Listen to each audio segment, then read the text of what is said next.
Student, हम राज्य की उत्पत्ति के सिद्धांतों का अध्ययन कर रहे थे, जिसमें आज हम सामाजिक समझौता रूसो के द्वारा जो बताया गया है उसका वर्णन करेंगे। रूसो ने अपने सामाजिक समझौता सिद्धांत का प्रतिपादन शासन पर 2 निबंध रचना के अंदर किया है, जिसमें रूसो सर्वप्रथम मानव व्यवहार का चित्रण करते हैं। मानव व्यवहार में उन्होंने लोक और होब्स दोनों के व्यवहारों का मिश्रण है। उन्होंने कहा कि जो मानव है वो निर्दोष और निष्पाप है। उनके अनुसार स्वतंत्रता और आत्मनिर्भरता उसके स्वभाव के विशेष गुण हैं।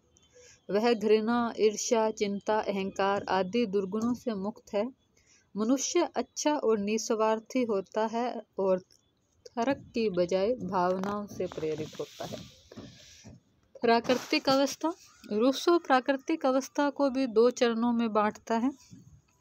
पहले चरण में मनुष्य स्वार्थ और परमार्थ का ज्ञान ना होने के कारण स्वतंत्र था। उसका जीवन एकदम सरल, आवश्यकताएं सीमित और मनुष्य संतुष्ट और सुखी था। अर्थात उसके जो आरंभिक अवस्था थी उसमें वो भोला था, भोलेपन के लक्षण थे। मनुष्य को उसने उदात्त वंचर की संज्ञा दी है।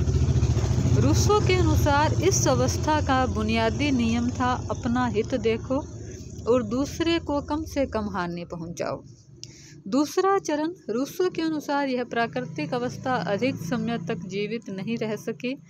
धीरे धीरे उसका पतन होने लगा, जिसका मुख्य कारण संपत्ति का उदय था, जिसने मनुष्य को स्वार्थी बना दिया और प्राकृतिक अवस्था की अच्छाई को समाप्त कर दिया। अर्थात उसने कहा कि मनुष्य पहले अच्छा था, फिर जैसे संपत्ति का उदय हुआ तो मनुष्य के अंदर बुराइयों का जन्म होने लगा। जैसे कि मनुष्य की फेमस कोटेशन है, मनुष्य स्वतंत्र पैदा होता है लेकिन सर्वत्र जंजीरों से जकड़ा रहता है। तो ये समस्त अधिकार उसने कहा कि फिर व्यक्ति है, उसके अंदर राज्य की उत्पत्ति होगी। प्रत्येक व्यक्ति समाज का सदस्य होता है। समझौते के फलस्वरूप निर्मित समाज का अंग होने के कारण उन अधिकारों को वह पुनः प्राप्त कर लेता है। व्यक्ति व्यक्तिगत रूप से जो गवाता है, समाज का सदस्य होने के कारण व्यक्ति उसे वापस पा लेता है और समझौते का स्वरूप जीवन की असुरक्षा, हिंसा, अराजकता आदि समाप्त हो जाती है। राज्य की उत्पत्ति होती है।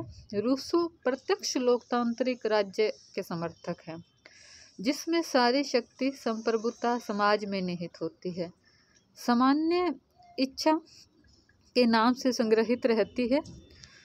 तो ये रूसो के राज्य संबंधी कुछ विचार थे।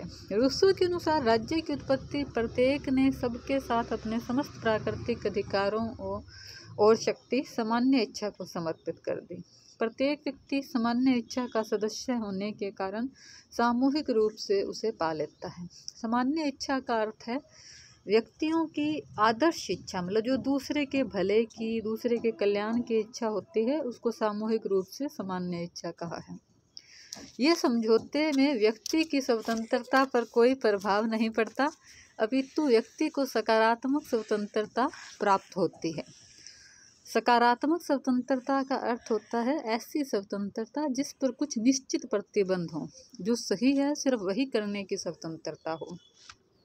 समझौते में सामान्य इच्छा का निर्माण होता है। सामान्य इच्छा सदैव अच्छी होती है, जन कानूनों का स्रोत होती है। रूसो सामाजिक समझौते का ही उल्लेख करता है, राजनीतिक समझौते का नहीं। तो ये थी रूसो के सामाजिक समझौते की विशेषताएं। आलोचनाओं में है प्राकृतिक अवस्था का चित्रण सही नहीं है, इतिहास के साथ वो संगत नहीं होता। उसने विरोधी सिद्धांत दिए हैं, व्यक्तिगत और सामूहिक पक्षों के बीच में होता है। जब समाज था ही नहीं तो सामाजिक पक्ष कहाँ से आया।